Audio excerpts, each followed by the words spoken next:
Problemas comunes en el contraexamen. Ese es el objeto de este video. Hay que diferenciarlo con un video anterior. En él se analizó las reglas y los efectos cuando no se cumplen. Ese es otro tema. Aquí queremos referirnos a ciertos problemas prácticos distintos a los que ya fueron analizados. Problema número 1. Preguntas de más.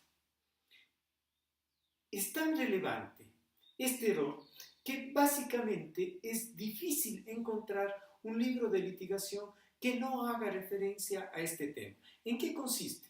Por decirlo en términos muy sencillos, en ser goloso. ¿Cuál es el error? No solo me basta con sacar las debilidades del testigo, hasta ahí es donde deberíamos llegar, sino que además yo quiero que él se inmole, que básicamente concluya acabándose. Pongamos una imagen práctica. Señora Jara, usted sale a trabajar a las 7 de la mañana. Sí. Usted vuelve a las 7 de la noche. Así es. Entre 7 y 7 hay 12 horas, ¿correcto? Durante ese tiempo a usted no le consta lo que hace su hijo, ¿correcto? Así es. Además de eso, su hijo tiene 15 años. ¿Sí? Esa es su edad. Un chico de 15 años debe dormir al menos 8 horas. ¿Sí? 12 más 8 son 20. Sí. Pero además de eso, su hijo pasa largos periodos de tiempo con sus amigos. ¿Es correcto eso? Sí. Eso quiere decir que en el mejor de los casos, usted pasa 4 horas. ¿Es cierto eso? Sí.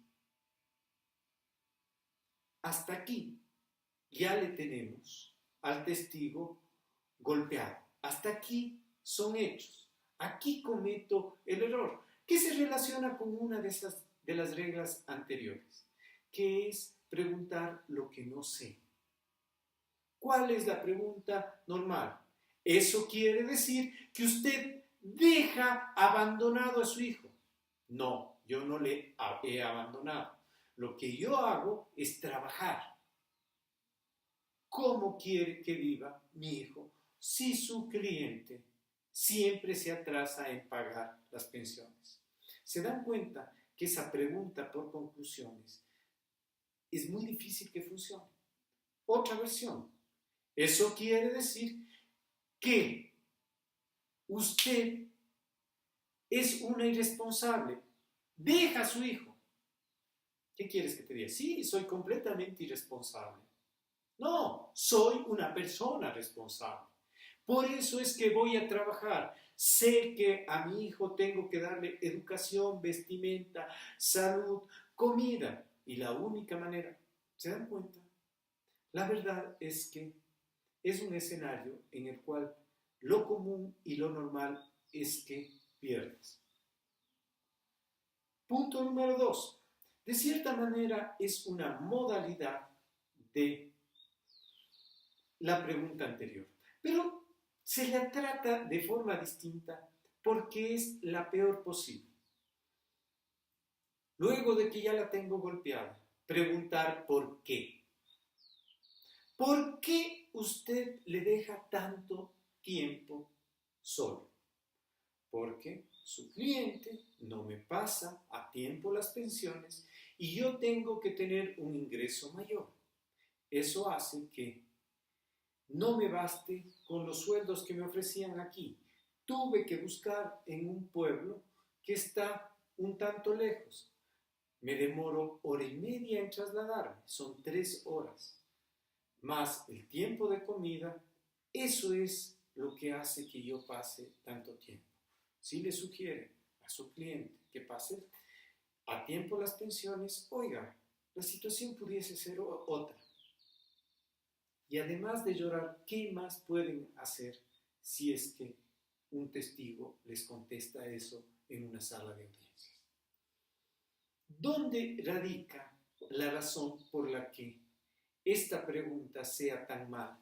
Si nosotros volvemos mentalmente a cómo se acreditaba en la esfera negativa cómo adelantábamos debilidades, se decía o no que una pregunta clave es ¿por qué? ¿Cuál es el motivo? Sencillo. Cada vez que a ustedes les preguntan por qué de una debilidad suya, de algo que hicieron mal, ¿dan o no la mejor justificación posible? Pues bueno, eso es lo que va a hacer el testigo. Y si hace eso, evidentemente, acaban con el punto que acaban de sacar. Tercero, cuando comenzamos a contrainterrogar, es común que todavía no manejemos las reglas anteriores. Entonces, comienzo, por ejemplo, con esto del tiempo y me va medianamente bien. Ya está. Pero hago una carretilla seguida con el tema de los radios y ese punto es más difícil y se me cae. ¿Cuál es el problema? El problema es que yo armé un solo tren y si se descarrila acá, pues se jala todos los puntos sacados. ¿Cuál es la sugerencia? Dividamos. Si ya ganaste un punto, asegúralo y trátalo como oro. ¿Qué se sugiere? Preguntas de transición. Pasemos a otra cosa. Ahora vamos a hablar de las actividades que realiza su hijo. Y ahí sí tocamos lo de los radios. Pero si ven que esa pregunta consigue separar los dos puntos, se me cae ese tema, pues eso no afecta al tiempo que deja sola. Es muy interesante realizar esta técnica. Además, así no se descarrile. Resulta que el tiempo que pasa lejos con los radios que vende su hijo no son dos temas que están conectados. Así que eso desluce. Obliga al juez a pensar, ¿y esto se relaciona o no se relaciona? Pues bueno, el efecto no es el mismo. Correcto.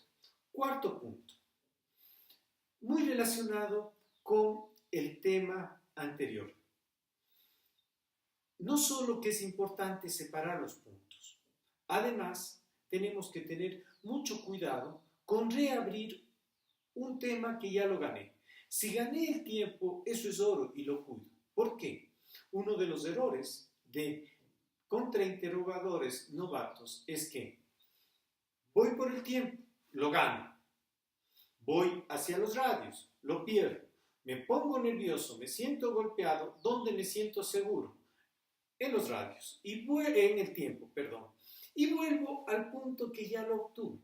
¿Cuál es el problema?